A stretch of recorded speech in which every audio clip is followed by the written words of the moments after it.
दोस्तों, आपके profit and loss account की क्रेडिट साइड यानी कि इनकम्स में कौन सी आइटम्स पर जीएसटी के एंगल से ध्यान रखना है, इसको हम डिस्कस करेंगे।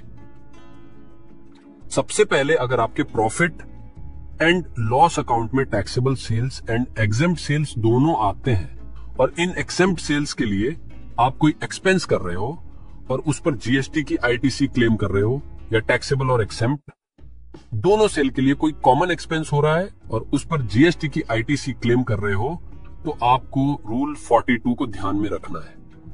अगर आपने कोई जीएसटी इनपुट या इनपुट सर्विस सिर्फ एग्जेम्प्ट सप्लाई के लिए ही यूज किया है तो उसका पूरा आईटीसी इनएलिजिबल ही होता है और कोई फॉर्मूला चेक करने की जरूरत नहीं होती। मगर आपने कोई जीएसटी इनपुट या इनपुट सर्विस एग्जेम्प्ट सप्लाई और टैक्सेबल सप्लाई दोनों के लिए ही यूज किया है तो रूल 42 के अंदर एक फॉर्मूला दिया गया है जिसके बेसिस पर ऐसी कॉमन आईटीसी को रिवर्स करना रहता है। रूल 42 में बहुत कॉम्प्लेक्स और लंबा फॉर्मूला दिया गया है, पर यह फॉर्मूला शॉर्ट में समझें तो जितना आईटीसी एग्जेम्प्ट सेल और टैक्सेबल सेल दोनों के लिए यूज किया गया हो उसे टोटल सेल में से एग्जेम्प्ट सेल के प्रोपोर्शन में रिवर्स करना होता है। और ऐसी कॉमन आईटीसी को जीएसटीआर 3B में मंथली बेसिस पर रिवर्स करना रहता है और ईयर पूरा होते ही इस कैलकुलेशन को फिर से चेक करना है और रिवर्सल कम ज्यादा हो गया है तो उसमें एडजस्टमेंट नेक्स्ट ईयर के सितंबर के जीएसटीआर 3B तक कर लेना है। इसी तरह से कैपिटल गुड्स के लिए रूल 43 लगता है और उसमें भी सेम मेथड से कैपिटल गुड्स का यूज एग्जेम्प्ट सेल के लिए हो रहा हो तो प्रोपोर्शनेट आईटीसी रिवर्स करना होता है। रूल 43 में कैपिटल गुड्स की लाइफ को 5 साल बताया गया है, इसलिए कैपिटल गुड्स की कॉमन आईटीसी को 5 साल में डिवाइड करके रिवर्सल करना रहता है। रूल 42 और 43 एक बड़ा सब्जेक्ट है, इसलिए इनकी डिटेल कैलकुलेशन मैं अलग वीडियो में शेयर करूंगा।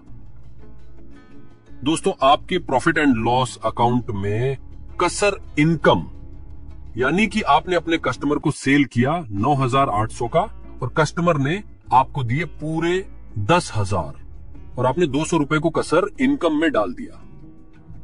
आपको जो 200 रुपए ज्यादा मिले इसके बारे में जीएसटी ऑफिसर ये कहेंगे कि आपके गुड्स की वैल्यू 10,000 थी और आपने कस्टमर से पेमेंट भी 10,000 लिया, लेकिन आपने बिल 200 रुपए से कम बनाया और आपने 200 रुपए पर जीएसटी नहीं भरा।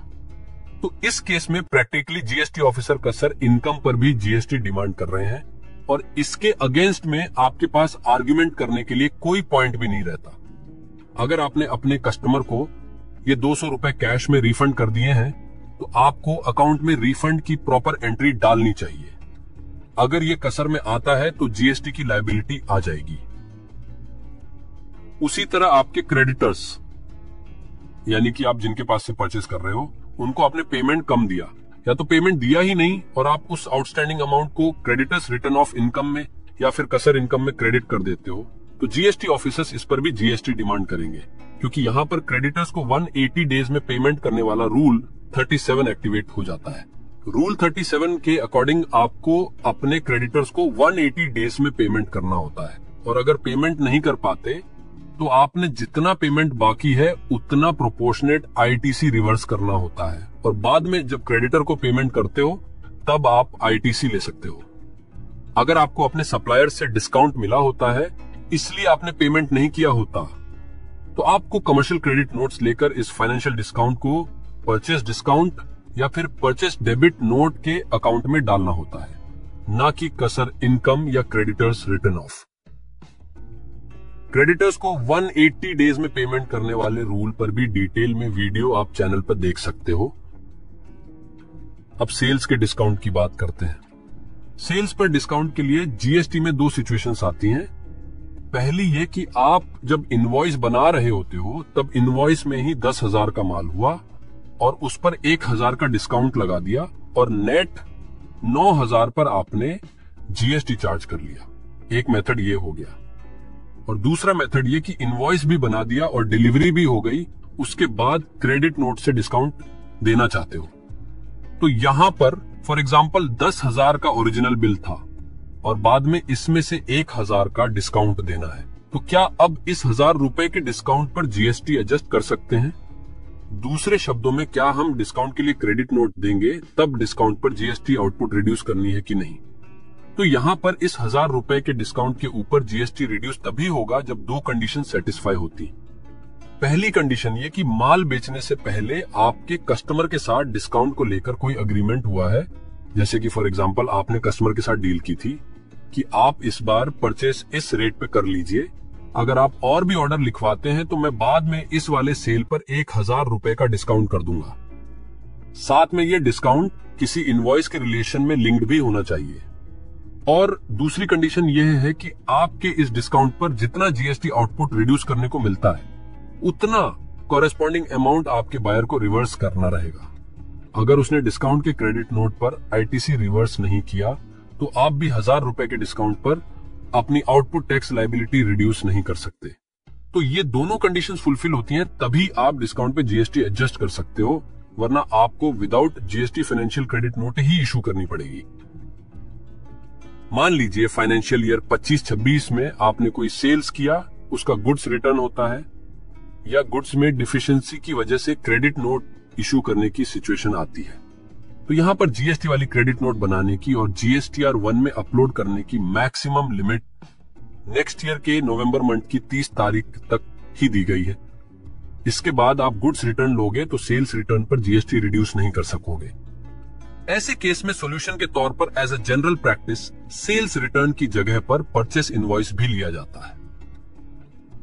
सेक्शन 15 वैल्यूएशन ऑफ सप्लाई के अकॉर्डिंग अगर आप अपने कस्टमर से गुड्स या सर्विसेज की कीमत के अलावा अलग से कोई transportation, freight, packaging and forwarding charges वगैरह या फिर कस्टमर लेट पेमेंट करता है तो इसके ऊपर आप कोई इंटरेस्ट या फिर चार्जेस ले रहे हो और इन अमाउंट्स को आप टैक्स इनवॉइस में ऐड नहीं करते या फिर ऐड करते हैं लेकिन उस पर जीएसटी चार्ज नहीं करते, तो यहां पर लॉ ये कहता है कि इन सारी चीजों को अपने इनवॉइस में ऐड करना है और जीएसटी भी चार्ज करना है।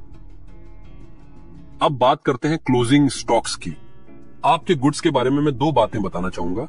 पहली ये कि आप अपना स्टॉक जहां पर भी रखते हैं, चाहे वह आपका गोडाउन हो या और कोई जगह हो जहां पर बिजनेस कंडक्ट हो रहा होता है, वो सारी प्लेसेस आपको अपने जीएसटी सर्टिफिकेट में ऐड करनी रहती है। और दूसरी बात यह है कि जब आप कोई भी बिजनेस क्लोज कर रहे हो और जीएसटी नंबर कैंसिल करवा रहे हो, उस वक्त आपको अपना स्टॉक चेक करना है और आपके पास जो स्टॉक पड़ा है उसकी परचेस पर आपने जीएसटी का आईटीसी लिया है, तो ऐसे गुड्स का इम्पोर्ट टैक्स क्रेडिट आपको जीएसटी कैंसिलेशन की एप्लीकेशन के साथ रिवर्स करना होता है और जीएसटी नंबर के कैंसिलेशन का ऑर्डर आ जाने के बाद 3 महीने के अंदर आपको जीएसटीआर 10 यानी कि फाइनल रिटर्न भी फाइल करना होता है। अगर आप गुड्स या सर्विसेज को without payment of IGST export कर रहे हो तो आपको गुड्स या सर्विस एक्सपोर्ट करने से पहले ही जीएसटी पोर्टल पर एलयूटी फाइल करना रहता है। याद रहे, एलयूटी एक्सपोर्ट करने से पहले फाइल करना होता है, एक्सपोर्ट करने के बाद में नहीं। और ये एलयूटी हर साल 31 मार्च को एक्सपायर हो जाता है और अगर आप नेक्स्ट ईयर में भी एक्सपोर्ट कर रहे हो तो उस साल के लिए भी एक्सपोर्ट करने से पहले एलयूटी फाइल कर देना है, यानी कि एलयूटी का ईयरली रिन्यूअल करना होता है। अगर आप जीएसटी रजिस्टर्ड हैं और आप आपकी कोई भी इनकम अपने सेविंग्स अकाउंट में ले रहे हैं और उसे चाहे प्रॉफिट एंड लॉस अकाउंट में नहीं भी दिखाते तो भी उस पर जीएसटी आएगा। जीएसटी की एप्लीकेबिलिटी आपने जीएसटी रजिस्ट्रेशन में जो बिजनेस डिक्लेयर किया है सिर्फ उसी के लिए लिमिटेड नहीं होती। आपके नाम पर चल रहे सारे बिजनेसेस और इनकम्स पर जीएसटी आएगा। इनकम्स जैसे कि commission income, commercial property rent income, scrap sales, contract income या और कोई भी जीएसटी लायबल इनकम्स आपने सेविंग्स अकाउंट में ले ली और इनकम टैक्स रिटर्न या बुक्स में अदर इनकम में दिखा देते हो, फिर भी उस इनकम पर जीएसटी लगता है। दोस्तों, ये थी प्रॉफिट एंड लॉस अकाउंट के क्रेडिट साइड की बात, जहां पे आपको ये रूल्स ध्यान में होने चाहिए। मैं एक वीडियो बैलेंस शीट आइटम्स पे भी पोस्ट करूंगा। अगर आपको इन्फॉर्मेशन अच्छी लगी हो तो एक लाइक जरूर करिए, चैनल को सब्सक्राइब कर लीजिए और बेल आइकॉन दबाइए ताकि जीएसटी के हर इंपॉर्टेंट अपडेट्स का फायदा सबसे पहले आपको मिले। आप अपना डाउट या कंफ्यूजन कमेंट में बता सकते हो, मैं इसका सॉल्यूशन देने की पूरी कोशिश करूंगा।